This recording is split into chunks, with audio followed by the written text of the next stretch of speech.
think you'd be very good at, but that's just mine.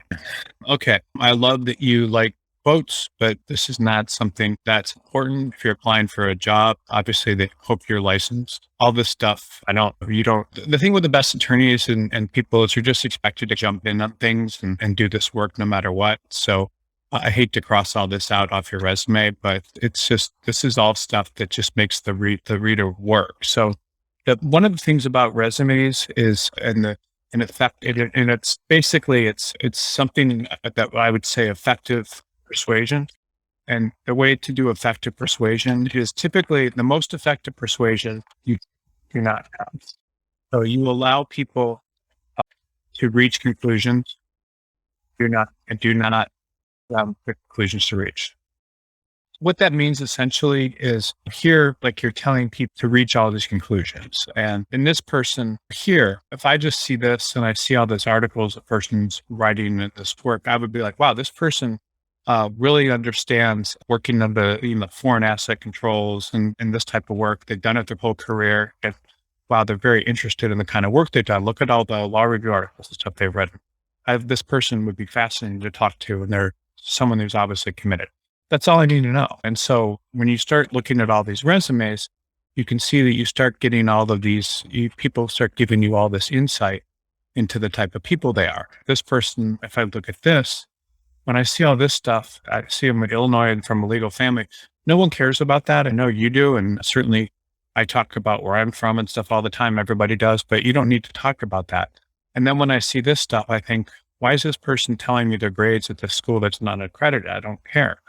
But if I saw just this, the law school, and I saw just the degree in English literature, and everything was spelled properly, and I saw every job I saw something to do only with family law, and I didn't start thinking about hairdressers when I looked at the resume, then I would think, wow, this is a great family law attorney. I would look at them and this person would get a job. But if I start thinking all these other things about their resume, they're trying to lead in other conclusions. And this person went to a law school, proud that they got a 4.1 out of 5. And I don't want to be led to the wrong conclusion. And sometimes things that you think are good, like being in the top 2/3 of your class, why would you point out to lead me to the conclusion that you, in your school in Kampala, Uganda, you were in the bottom third of your class? It doesn't make any sense. So you need to be cognizant of the way you're leading people to conclusions. And here, I like quotes too, but this is about you, and I don't want to be led to all this.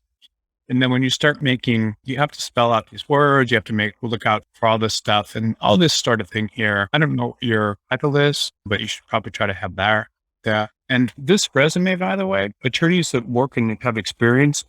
So it looks like you're the contract team leader, which is great. But attorneys have that kind of experience, especially in hospitals and so forth. I would say manage here. And then I would just say, I don't see you need to say the go-to person and just put all this stuff. And then you don't need to put all this in there. You just need to know, you don't need to even put the spend in there. Like some of these people are going to be spending hundreds of millions. And so that may be impressive to you. I think it's impressive, but contract management, you want things to look the same throughout your whole resume, contract management.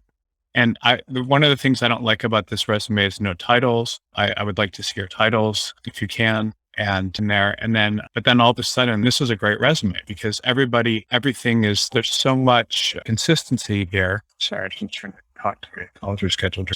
But yes, there's so much consistency in terms of what you're doing.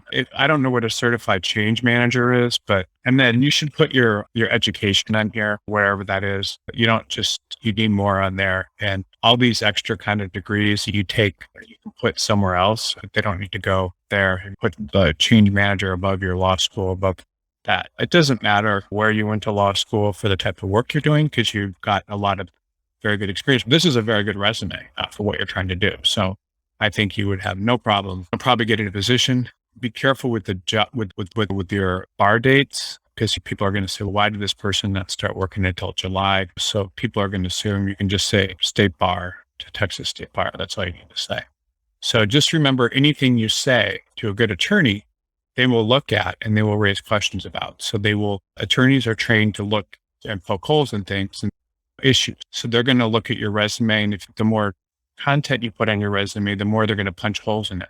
The more you make them work to read things that may not be relevant, the angrier they're going to be. And the more they're going to think that you can't make your point succinctly and they won't like that. So you just have to be careful of all this stuff. And this resume is very good though. The things I like about it are just there's so much employment consistency. You've been doing the same thing. You're obviously very proud of it. You like what you're doing. You're doing a great job. So this is a good resume. It just needs to be shortened.